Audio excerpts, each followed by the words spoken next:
I would do differently if I was going to go back in time. And I'm going to do that using black box thinking.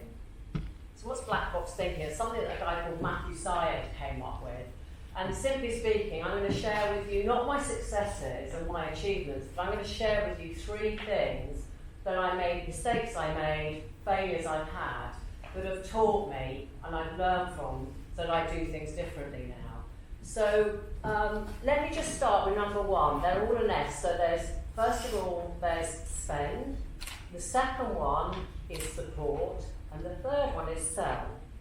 Okay? Now my business is about selling, but that isn't about selling, and I'll come on to that in a moment.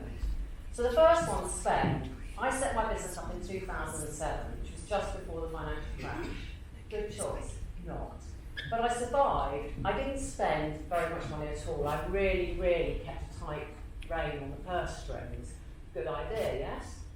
Then I got busier and busier and busier. I've maxed out 2013, 2014, big projects, big clients.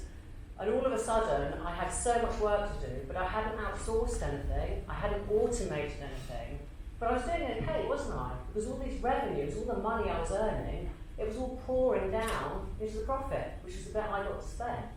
Good job.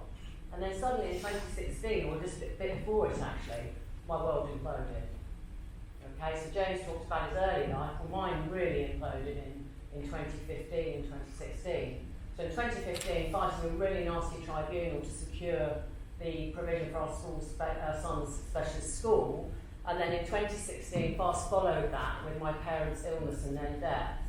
So it was a really tough time, and I'm going to have to use the B word as well, because that came in the middle of it. So Brexit knocked 2 of my 4 clients, my 2 biggest clients, on the head overnight. So suddenly I found myself in a really traumatised place with no business. And I had no one to support me. And I had lots of things going on, but I had no sales coming in. Okay? So the thing to learn from that for me is spend money when you're making it. Invest in your business. It might be your career. But also spend it when you're not got loads of money coming in. I started the business, I had some capital. I had hardly spent any of it. Why? Okay? So my learn is spend. Invest in the business. Number 2, is support. Now, I used to show jump and compete show jumping. I suspect that might sound not very relevant, but let me explain. I was really lucky. I got trainers and coaches who competed internationally. They had done, and they still were, some of them. So they really inspired me. But also, they had problems that they'd overcome, which were my problems now. So they could teach me how to overcome them. The thing is, when I was in business, I didn't really find that support until recently. I didn't find the people that had the same problems as me, that lived the same life in the same way as me. I'm not saying it didn't inspire me, but I didn't have those people that were like me. So I learned from that is, find people like you. Find people who've had the problems you have, that have overcome them and can teach you to overcome them as well. And last but not least is sell. And I don't mean sell in the business, I mean set the business up to sell it.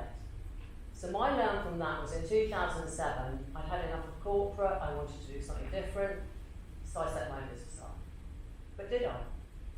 Because actually, what I did was get another job. I was still the worker, I was actually my boss then as well, and yes, I had more freedom, which was great, but I had no security. Okay? So my learn from that is, when you set a business up, and perhaps for some of you when you start a job, or take a move in your career, set it up, take the step to sell it, to have that level of success. So, start your business, start small, spend to scale fast, get the support to grow, you and the business, and then sell for success. And rinse and repeat, all the way through. I wish you all the success in the next steps you take, and I had a lot of time in corporate as well, so if people want to understand, because I've got plenty of values, I've got 30 minutes, 3 hours of mistakes that I can share that I've learned from, but I wish you the very best of luck in the next step that you take.